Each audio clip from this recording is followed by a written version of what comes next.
I am your father. I am your father, Luke. Hey, good morning. I'm wearing my mask because, whoa, I lost my microphone. Sorry about that if it goes all kind of loud and crazy. I just wearing my mask this morning, so that I am wearing a mask and helping the world out, I guess. Good morning. This is 5amMesterScrum. It is 7:52. And this is our 353 episode. It's a little bit later because a couple things, trash day. Got a storm coming up there, so I had to drive the wife to work. But on the way home, I had to wear my mask because Dunkin' Donuts was open. And they opened the lobby. So I wasn't going to stand in that giant line that I took a picture of before early in the morning because it's huge. Everybody's in their car. Put my little mask on. I am the first person in line because there's nobody in the lobby. So kids are out there eating donuts, hopefully being good. And I thought this was a neat idea, creative reuse of stuff. My son had a couple old Star Wars t-shirts, and my wife knitted a mask and took out the decal off the old Star Wars t-shirt and made one for me, and he got Yoda. So I thought that was a pretty creative use of an old t-shirt, right? Get a logo on it and everything.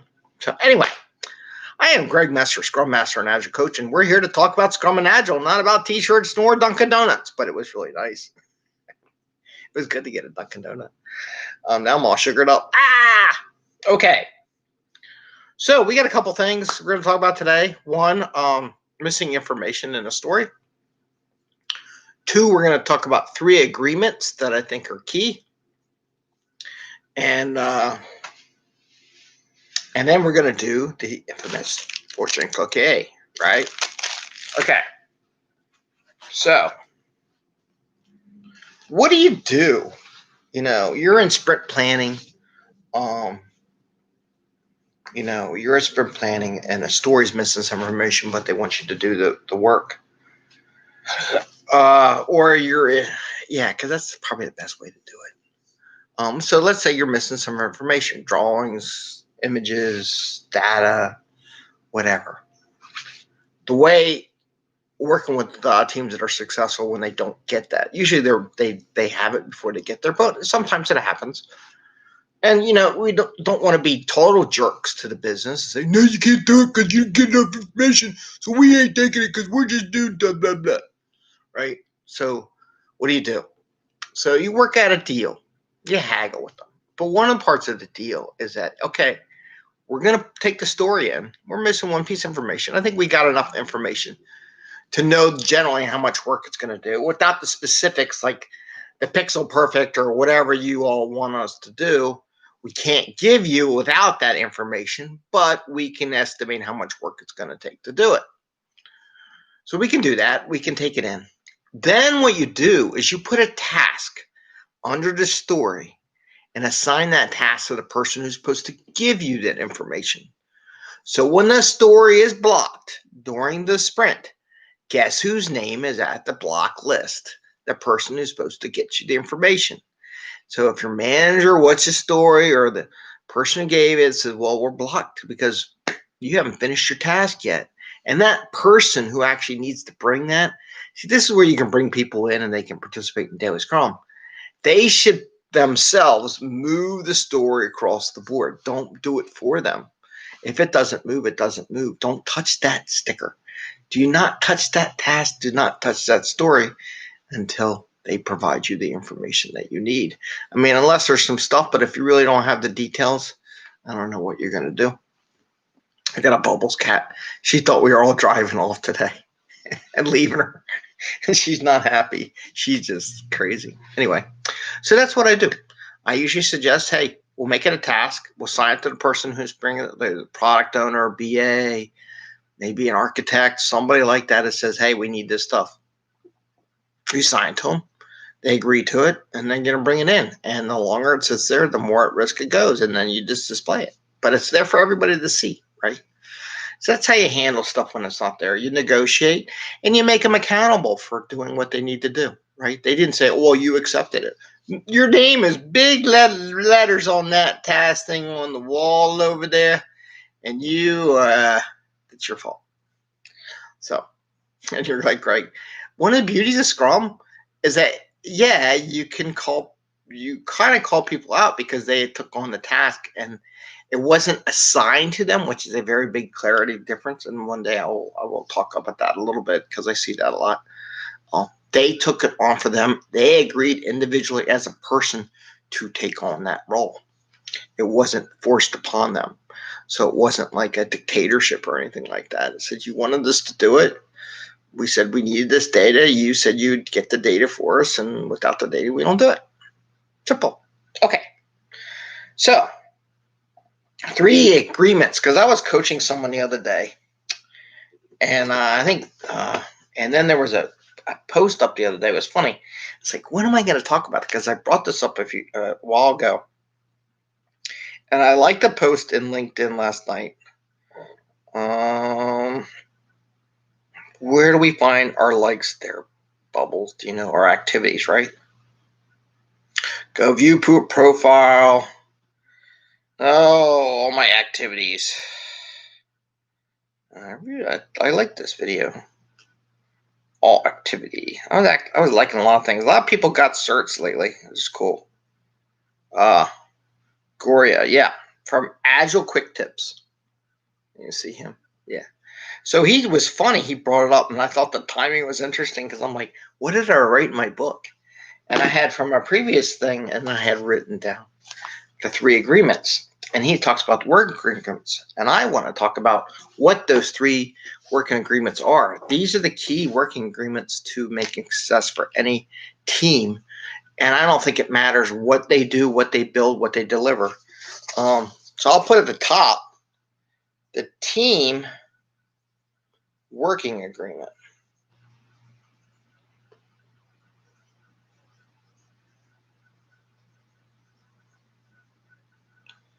I'm going to put that at the top because I think that's really important because that establishes how the team's going to work together, when they're going to start their meetings, conduct, communications, things go wrong. How do you tell everybody you're not going to be in the office? What do? You're going to treat each other with respect, or you're going to, don't be trashing each other. Okay. And then I got over here, definition of ready. Bubbles. Jeez. Bubbles, you're shaking everything. We got definition of ready, and then we got definition of done. These 3 agreements work hand in hand to each other. They're like the 3 amigos. But you need these 3 agreements to be successful as a team. If any one of these agreements kind of start falling out of whack, it's all going to fall out of whack. This will impact this will impact that will impact that, and so on and so forth, right? So those are the kind of things, because once you start violating that, it impacts that, right? If you violate that, then that gets impacted. If you violate that, that impacts both of them. So the 3 working agreements that you really need are the team working agreement, how you're going to work together, time, meetings, conduct. I want to say help. Ready to start working. I mean, this is key for the sprint, right? If you don't have the definition of ready working, your sprint doesn't work. Done is for the customer, communications, team, right? Why do they say definition done has communication? Like if you say, I completed my dev work, and per the team, our definition done dev work includes code reviews, unit testing, stuff like that, and you didn't do that, right? They're assuming that you did all that. I'll put that over here. There we go. They assume that you had completed all that stuff, so when they go testing, they're not looking for all this stuff. All of a sudden, stuff starts breaking, and they go, There's a lot of little errors in here, and it's all because you didn't do your code review or you didn't do your unit testing, right? So those are things. And then, like I said, the team agreement, right? Just like your home. I mean, you're working, 8 hours a day with your coworkers, right? How do you work with each other? How does a product owner bring work into the team? That's also part of the team agreement. We don't. Part of the working agreement would be, don't bring us work in the middle of the sprint. Maybe the part of the working agreement, which we don't usually add, is if you're going to make us do more work, you got to take work out of the sprint. That's part of the working agreement, and you get everybody in the team to agree to it, right? Don't bring on new work without checking with the team first. Those are great ones. And we'll hit them again. I've hit those agreements multiple times, but every time I do it, I always find new things that teams don't cover and bring them into the show. So just to share with them, I'll go over some old topics I had in the past, and maybe like those things like, how do you bring work in, right? What do you do? Do we agree that we'll ask the team first or check for help before bringing in work? That's all part of the working agreement, right? All right, that's what I got for that so far. The fortune cookie. It's Fortune Cookie Friday. Fortune Cookie Friday. Hope all is doing well. Glad it's Friday. Some people say, "Why are you getting excited because it's Friday?" Because it is Friday. Like, well, everybody should not. Like, I saw some billionaire guys, like, well, they shouldn't really be excited about Fridays. Fridays are just like any other work week. I'm like, no, they're not. You're totally naive to the world. And two, most people don't own the company. So the work you do is for other people. You take joy out of work, and you take joy out of enjoying your weekend with your family and friends, right? All right. So we have the fortune cookie that has been sealed in a cookie box by Agile accountants out there who track velocities and whether or not you fill every field on planet Earth, and give you 50 million more fields to fill in just because they want to track one little doohickey for one little time ever in the universe of time and space, and then it can continuum, right? Okay, so that's those kind of people. We know who they are. Oh, I love those people. They keep me employed, because when they ask me what's wrong, I go, let me see. I can do a lot of things. All right. So we open the fortune cookie, we read it, and then we say what applies to Scrum and Agile, or maybe the show topics or whatever. I have no idea. So here's what it says. You guys get to read it before I do. I don't know if you can read it. Let's read it. Let me take my glasses off. It says, oh, I love this. This is awesome. Respect for others is peace. Respect for yourself is happiness. It's got so many different things. So respect for others is peace, which is so true. I should put this. I'm putting this on my Facebook today. Respect for yourself is happiness.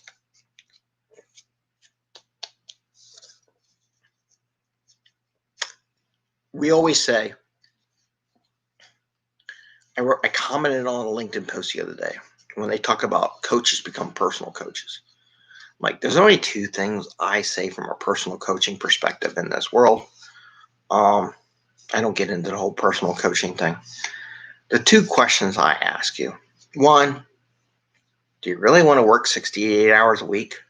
And two, don't you want to be able to take a vacation, right? So I think that respect for yourself is happiness. I think that goes to here, right? Respect for others is peace. So peace and what, I totally agree. Respect for other people, it gives you peace, because if everybody respects each other, they're not going to be trashing each other, not be mean to each other. We just talked about the working agreement, right? This right here I'm going to put this when I take the picture, and I'm going to put it the right side up, but I'm going to put it right there in the middle of the paper. This itself is an awesome team networking agreement line. Can you imagine if you wrote this at the top of your working agreement?